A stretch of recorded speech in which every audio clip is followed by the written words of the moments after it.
글로벌 M2 유동성이 터졌다. 금이 먼저 올랐다. 이제 비트코인이 움직인다. 여러분 혹시 이런 생각 해보신 적 있습니까? 유동성은 풀린다는데 왜 내 코인은 조용할까? 금은 신고가를 찍는데 비트코인은 왜 제자리일까? 이게 정말 끝인 걸까?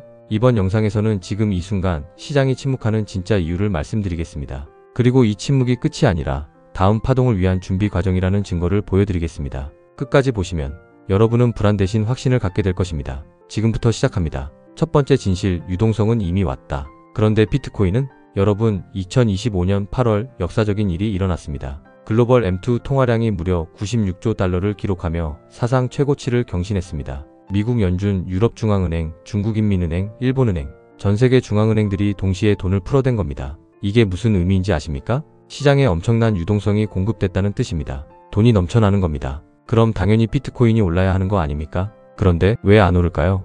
여기서 많은 분들이 포기합니다. 아, 이번엔 다르구나. 비트코인은 끝났어. 정말 그럴까요? 아닙니다. 절대 아닙니다. 시차의 법칙을 아십니까? 전문가들의 분석을 보면 명확한 패턴이 있습니다. 글로벌 M2 유동성이 먼저 오릅니다. 그 다음 금이 반응합니다. 그리고 마지막으로 비트코인이 움직입니다. 이 순서가 2017년에도 2021년에도 반복됐습니다. 그리고 지금도 똑같이 진행되고 있습니다. 분석가 조 콘소르티의 연구에 따르면 비트코인은 금의 움직임을 약 100일에서 150일 정도의 시차를 두고 따라간다고 합니다. 약 70일에서 107일의 지연이라는 연구도 있습니다. 쉽게 말해 비트코인은 못 가는 게 아니라 늦게 가는 겁니다. 지금 이 순간의 답답함은 상승 전의 정리 구간일 뿐입니다. 실제로 2025년 10월 15일 금은 이미 4,200달러를 돌파하며 신고가를 갱신했습니다. 하지만 비트코인은 여전히 11만 달러 부근에서 횡보하고 있습니다. 이게 무슨 의미입니까? 비트코인의 차례가 아직 오지 않았다는 겁니다. 그리고 곧 온다는 겁니다. 분석가들은 2025년 11월부터 비트코인의 대규모 상승을 예상하고 있습니다.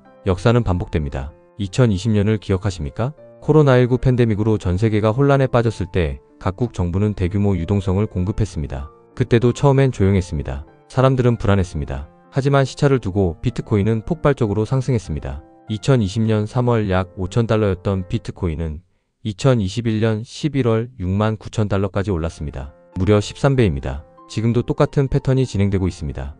글로벌 M2와 비트코인의 상관관계는 무려 0.94입니다. 거의 완벽한 상관관계입니다. 단지 100일 정도의 시차가 있을 뿐입니다. 여러분, 이 시차를 견디지 못하는 사람들이 손실을 봅니다. 이 시차를 이해하고 기다리는 사람들이 수익을 냅니다. 선택은 여러분의 몫입니다. 두 번째 진실, 입구가 넓어지고 있다. 자, 이제 두 번째 이야기를 해보겠습니다. 2025년 10월 22일 홍콩에서 역사적인 결정이 내려졌습니다. 홍콩 증권선물위원회가 아시아 최초로 솔라나 현물 ETF를 승인한 겁니다. 비트코인, 이더리움에 이어 세 번째 암호화폐 현물 ETF입니다. 이게 왜 중요할까요?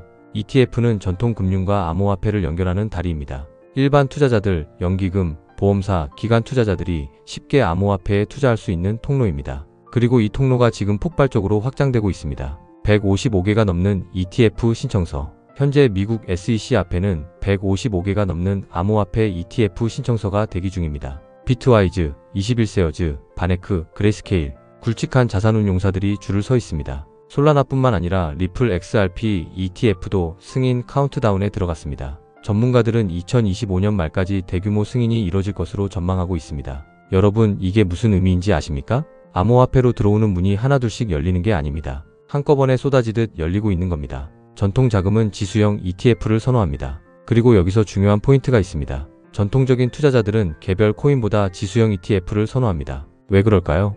공부할 시간은 없고 위험은 분산하고 싶기 때문입니다. 비트코인이 좋은지, 이더리움이 좋은지, 솔라나가 좋은지 일일이 따지고 싶지 않은 겁니다. 그냥 암호화폐 전체에 투자하고 싶은 겁니다. 그래서 지수형 ETF가 나오면 엄청난 자금이 한꺼번에 유입될 수 있습니다. 그 자금은 처음엔 지수로 들어오다가 점차 개별 코인으로 흘러갈 겁니다. 비트코인, 이더리움, 알트코인.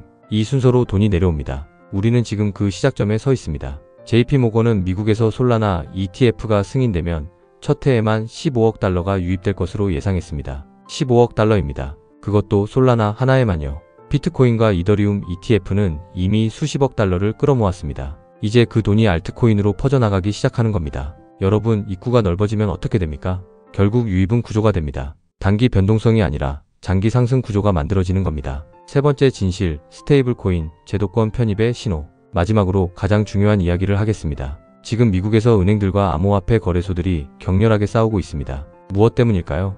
스테이블 코인 이자 때문입니다. 은행대 거래소 6조 달러 전쟁. 현재 미국 지니어스법에 따르면 은행은 스테이블 코인을 발행할 수 있지만 이자를 지급할 수 없습니다. 그런데 암호화폐 거래소는 제3자가 발행한 스테이블 코인 보유자에게 이자를 줄 수 있습니다. 은행들은 이게 불공평하다고 주장합니다. 왜냐하면 고객들이 은행 예금 대신 암호화폐 거래소의 스테이블 코인으로 돈을 옮길 수 있기 때문입니다. 미국 재무부 보고서에 따르면 스테이블 코인 이자가 허용되면 은행에서 최대 6조 6천억 달러, 우리 돈으로 약 9,180조 원이 빠져나갈 수 있다고 합니다. 9,180조 원입니다. 여러분, 이게 무슨 의미입니까?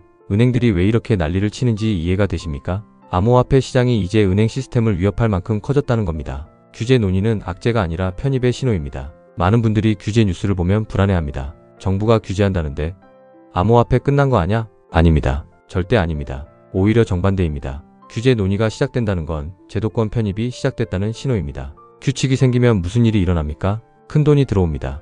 연기금, 보험사, 금융기관. 규제가 없으면 절대 들어오지 않는 거대 자본이 들어오는 겁니다. 2025년 6월 미국에서 지니어스법이 통과됐습니다. 스테이블 코인 발행자는 반드시 같은 금액의 달러나 미국 국채를 1대1로 보유해야 합니다. 일정 규모 이상이면 연준의 감독을 받습니다. 이게 악재입니까? 아닙니다. 이건 스테이블 코인이 합법적인 금융상품으로 인정받았다는 뜻입니다. 한국도 마찬가지입니다. 2024년 7월 가상자산 이용자 보호법이 시행됐습니다. 2025년에는 원화 스테이블 코인 법제화가 본격 논의되고 있습니다. 한국은행은 신중하지만 정부는 적극적입니다. 이창용 한국은행 총재도 원화 스테이블 코인을 은행부터 도입한 뒤 점차 확장하는 것이 바람직하다고 말했습니다. 즉, 도입하느냐 마느냐의 문제가 아니라 어떻게 도입하느냐의 문제입니다. 웹3의 철학, 이익은 사용자에게. 그리고 여기서 가장 중요한 개념이 있습니다. 웹3의 핵심 철학입니다. 기존 은행은 예대 마진으로 막대한 이익을 냅니다. 고객의 예금으로 대출해주고 그 차익을 독점하는 겁니다. 하지만 웹3는 다릅니다. 그 이익을 토큰 인센티브로 사용자에게 돌려줍니다. 스테이블 코인 이자가 바로 그 예입니다. 은행이 가져가던 돈을 이제 개인이 나눠 갖는 구조입니다. 이건 단순한 기술 변화가 아닙니다. 자본 질서의 재편입니다. 돈의 흐름이 바뀌는 겁니다. 그리고 이 변화는 이미 시작됐습니다. 되돌릴 수 없습니다. 핵심 정리, 불안은 구조를 오해할 때 온다. 자, 여러분. 지금까지 3가지 진실을 말씀드렸습니다. 첫째, 글로벌 M2 유동성은 이미 왔습니다. 금도 반응했습니다. 비트코인은 시차를 두고 따라올 것입니다. 100일에서 150일의 지연입니다. 지금은 상승 전의 정리 구간입니다. 둘째, ETF 온램프가 폭발적으로 확장되고 있습니다. 홍콩의 솔라나 ETF 승인, 미국의 155개 ETF 대기, 전통 자금의 지수형 투자 선호, 입구가 넓어지고 있습니다. 유입은 구조가 됩니다. 셋째, 스테이블 코인 규제 논의는 제도권 편입의 신호입니다. 은행대 거래소의 6조 달러 전쟁, 지니어스법 통과, 한국의 법제화. 이런 규칙들이 생기면 큰 돈이 들어옵니다. 웹3는 이익을 사용자에게 돌려줍니다. 여러분, 우리가 불안한 이유는 뭡니까? 시장이 끝나서가 아닙니다. 구조를 오해하고 있기 때문입니다. 우리는 감정의 시간축으로 시장을 봅니다. 하지만 자본의 시간은 인간보다 느립니다. 그 느림을 정체로 보면 불안합니다. 하지만 축적으로 보면 안도할 수 있습니다. 유동성의 시차, ETF의 입구, 제도화의 편입. 이 3가지가 겹칠 때 시장은 리셋됩니다. 즉, 지금은 끝이 아니라 정리의 시기입니다. 불안한 사람은 뉴스만 봅니다. 오늘 비트코인 5% 떨어졌네. 알트코인 또 하락했네. 이번엔 진짜 끝인가?